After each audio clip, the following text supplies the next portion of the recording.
Kate Middleton est sage pour ne pas essayer d'être comme la princesse Diana, a déclaré un journaliste chevronné à Express. Co.uk, le prince William et la duchesse de Cambridge sont devenus des figures de plus en plus centrales de la famille royale, ayant assumé davantage de fonctions royales depuis le début de la pandémie de coronavirus et la décision du prince Harry et de Meghan Markle de quitter leurs fonctions royales l'année dernière. Kate assumerait apparemment deux des responsabilités de Harry en tant que patron de la Rugby Football Union, RFU, et de la Rugby Football League, RFL. Le nouveau poste s'ajoutera à ses rôles de patronne royale du All England Lawn and Tennis Croquet Club, de la Lawn Tennis Association, de Sport Aid et du 1851 Trust. Les rôles RFU et RFL ont été occupés par le prince Harry pendant 5 ans, qui a succédé à la reine en 2016. Kate, qui est l'une des figures les plus populaires de la famille royale, a été considérée comme sage pour ne pas imiter la personnalité publique de la princesse Diana, selon un ancien journaliste de la BBC.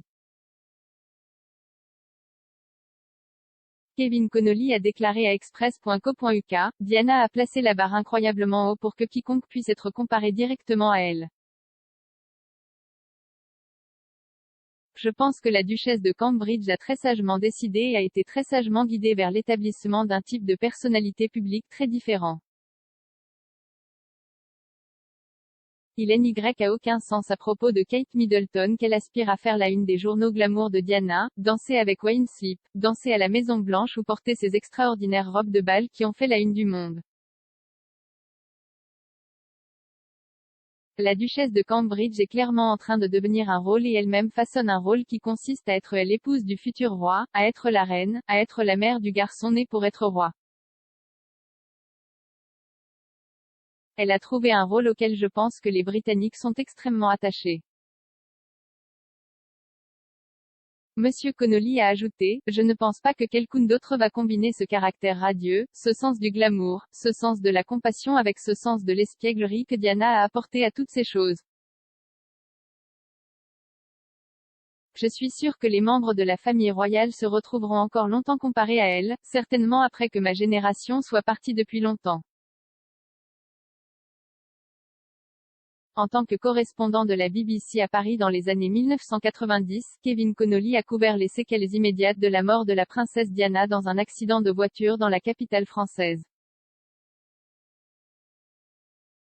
Lorsqu'on lui a demandé pourquoi la mort résonnait encore aujourd'hui auprès du public britannique, il a parlé de la qualité d'étoile unique de la princesse de Galles. Monsieur Connolly a déclaré, je pense que les gens ne pouvaient pas comprendre l'idée qu'une vie si importante dans la vie d'autres personnes puisse être étouffée si soudainement, si choquante et finalement dans des circonstances aussi banales, un accident de voiture.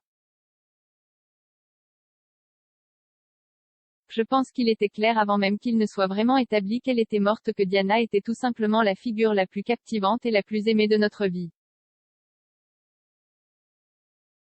Les gens ne pouvaient pas comprendre l'idée que quelqu'un d'aussi touché par une qualité de star, quelqu'un d'aussi aimé, quelqu'un d'aussi familier, quelqu'un qui combinait glamour et compassion, était mort. Ainsi, toutes ces circonstances prises ensemble signifient que l'événement reste gravé dans la mémoire collective.